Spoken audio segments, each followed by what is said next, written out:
Thank you, sir.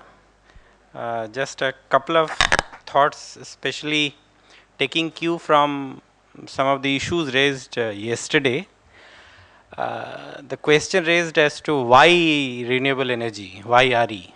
We tried to answer, but I think this is the session when we should deliberate on this question. I mean, is it that we are being driven by the Western world in terms of their target of addressing the climate change issues? The need for encouragement of renewable energy in this country stems out of the need for energy security first, and then of course environmental concerns. I I just took pains to cull out some data to justify this point, which I'll like to share with you. The energy security, of course, we have been hearing for the last 2 days in the coal session as well as gas session.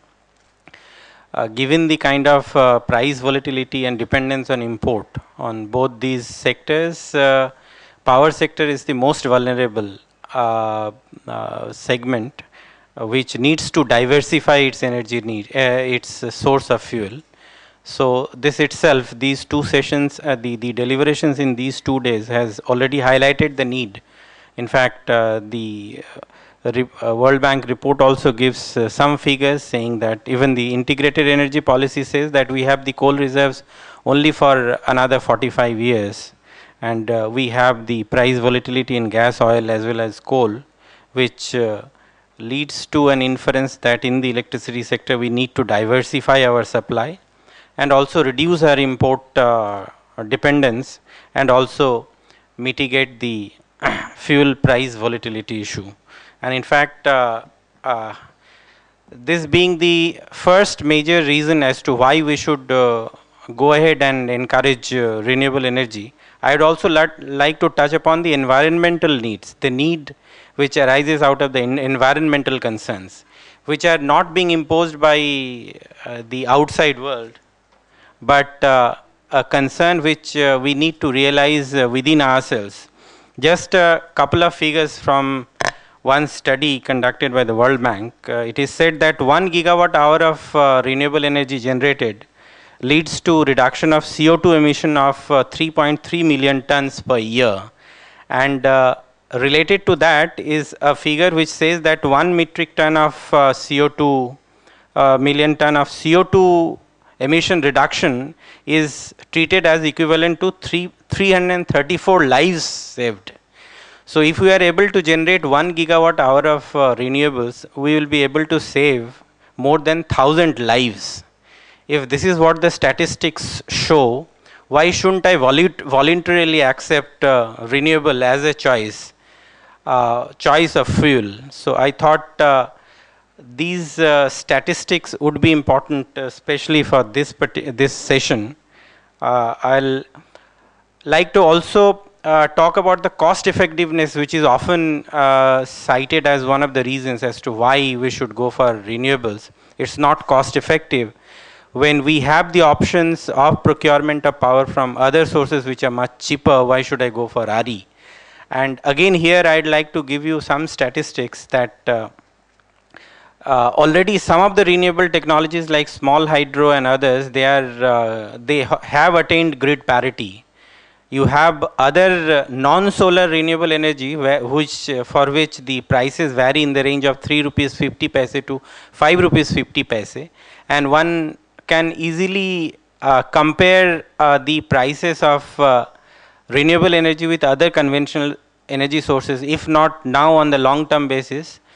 Of course, yes. And we often say that if you promote renewable energy today, you will have a downward trend over the next 5 years. Whereas if you continue to depend on coal and gas, you will have a northward trend and perhaps a 5-year study also. I mean, I wish I had the opportunity to show a graph which comes out of a study which shows how the northward movement of the conventional fossil fuel prices and the southward movement of the renewable energy prices cut at a point, say about 5 years from now. And another most important factor which we must note is that we don't have any marginal cost of generation for renewable once we have set up. There are initial high costs which act as entry barriers and also lead to a feeling amongst the regulators and also the policy makers. Of course, the kind of mandate which is given in the Act, we often fight shy of discharging this. And especially when we talk about the renewable purchase obligation, this is the most common argument which is often given, that the cost is very high. Already the distribution companies in my state are bleeding. I cannot overburden any further on that. So I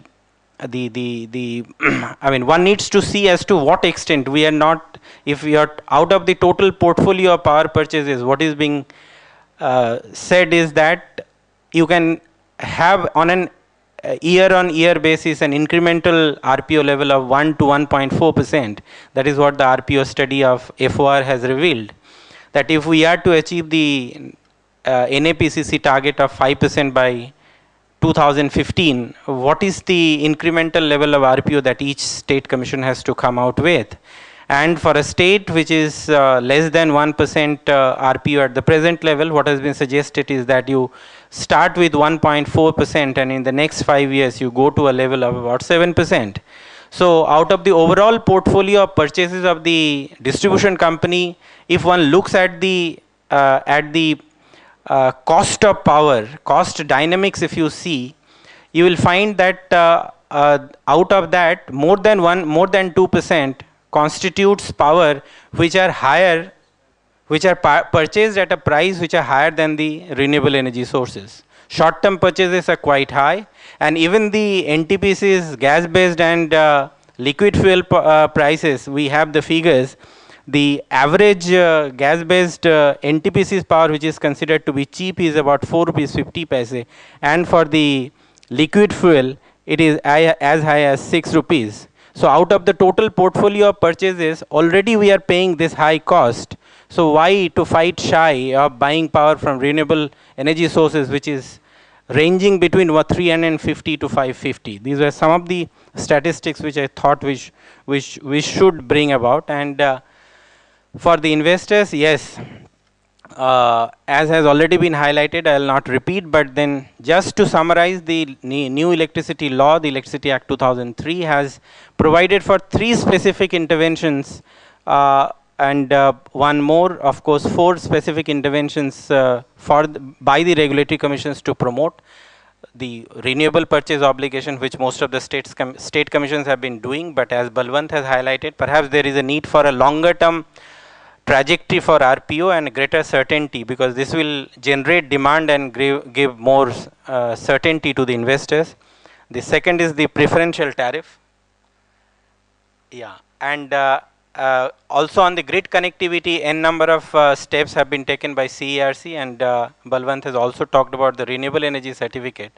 So, I mean, if there are issues and questions on all these issues and interventions which already the regulatory commissions have taken, we will be very happy to answer during the question answer session. Thank you.